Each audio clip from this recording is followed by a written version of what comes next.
Баршаларыңызға сәлем. Бүгін сіздермен үй жағдайында өте тез дайындалатын чипсы дайындаймыз. Ең алдымен картобымызды осылай жұқа етіп турап аламыз.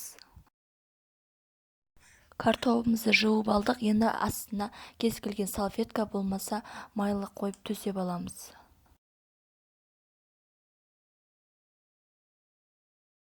Жуылған картоптарымызды салфетканың үстіне осылай орнатып шығамыз. Картопты осылай салфеткамен сүртіп аламыз. Салфетка суды өзіне сіңіріп алады. Табада қызған майға картобымызды қуырып аламыз. Қуырылған картоптарымызды осылай салфетканың бетіне сүзіп аламыз. Салфетка майды өзіне сіңіріп алады. Қажетті мөлшерде тұз қосамыз. Паприка қосамыз. Біздің чипсиіміз дайын. Ұнаса лайк басып каналыма тіркелуді ұмытпаңыздар.